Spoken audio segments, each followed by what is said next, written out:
हे गाईज, तर आज आपण टरबूजाच्या सालांपासून छान अशी टूटी फ्रुटी बनवणार आहोत. तर सर्वात पहिले आपल्याला टरबूजाच्या सालावरची जी लाल सालटी आहे ती काढून घ्यायची आहे. त्याच्यानंतर आपल्याला जे पांढरे सालट आहे ते काढायचं आहे, कारण की आपल्याला जी टूटी फ्रुटी आहे ती ह्याच्यापासूनच बनवायची आहे.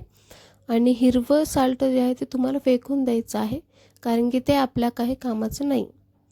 तर हे सावधानीने काढून घ्या तुम्ही, नाहीतर हाताला चाकू लागू शकतो. तर मी जसं दाखवलं आहे तसंच हिरवा जो भाग आहे तो घ्यायचा नाही आपल्याला. त्याच्यानंतर आपल्याला ह्याला मीडियम चौकोनी आकारात कापून घ्यायचा आहे.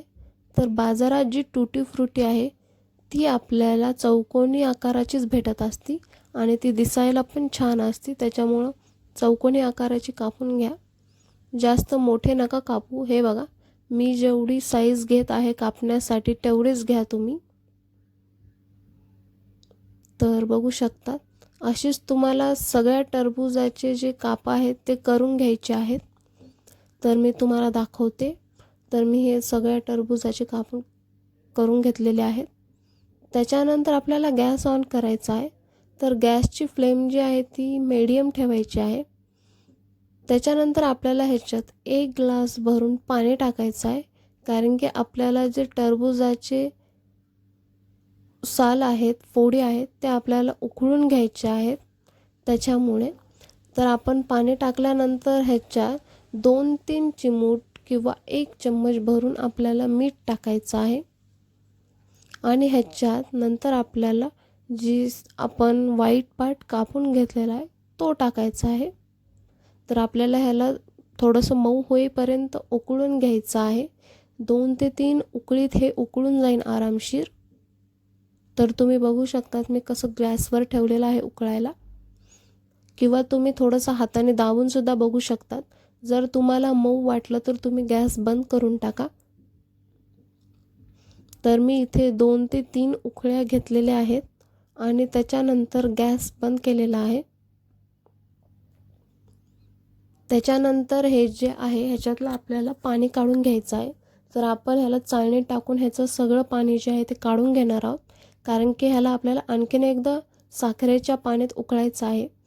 त्याच्यानंतर वापस आपण 1 ग्लास भरून पाणी घेणार आहोत आणि त्याच्याच अनुसार 1 वाटी आपण सेम प्रमाणाने साखर घेणार आहोत.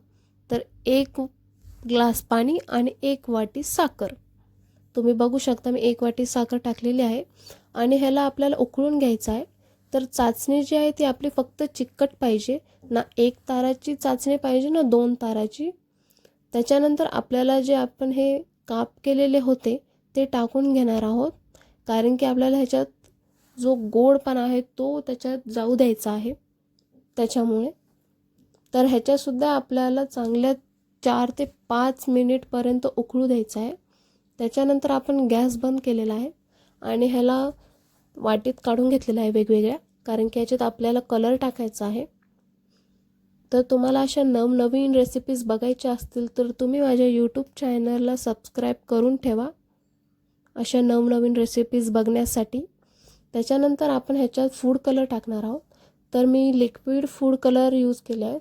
जर तुमच्याकडे लिक्विड कलर नसेल तर तुम्ही पावडर कलरसुद्धा यूज करू शकतात. आणि फक्त एक जरी कलर असला तरी टूटी फ्रुटी बनते. तर हे बघा, मी एका ह्याच्यात येल्लो कलर टाकला आहे, दुसऱ्या ह्याच्यात ग्रीन कलर आणि तिसऱ्या ह्याच्यात रेड कलर टाकलेला आहे. जर तुमच्याकडं फक्त रेड कलर असेल तर तुम्ही तो सुद्धा टाकू शकता. तर हे बघा, तुम्हाला सगळ्या कलरला छान असं मिक्स करून घ्यायचं आहे, नाहीतर आपली जी टूटी फ्रुटी आहे ती पांढरी दिसू शकते. तर आपल्याला असं छान मिक्स करून घ्यायचं आहे आणि ह्याला आपल्याला 3 ते 4 घंट्यासाठी उन्हात ठेवायचं आहे. तर कोवळं ऊन जे असतं त्याच्यात आपल्याला ठेवायचं आहे. ही 4 ते 5 तासात टूटी फ्रुटी बनून जाती.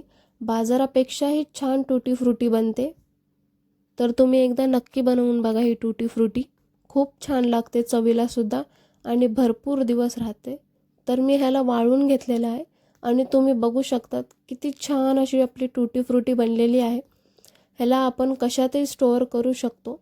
फ्रीजमध्ये सुद्धा स्टोअर करू शकतो किंवा रूम टेम्परेचरवर सुद्धा. जर तुमच्याकडे एअरटाईट कंटेनर असाल तर खूपच उत्तम. त्याच्यात ठेवल्यावर तुमची जी टुटी फ्रुटी आहे ती लवकर खराब नाही होणार. तर हे बघू शकता मी ह्याच्यात ठेवणार आहे.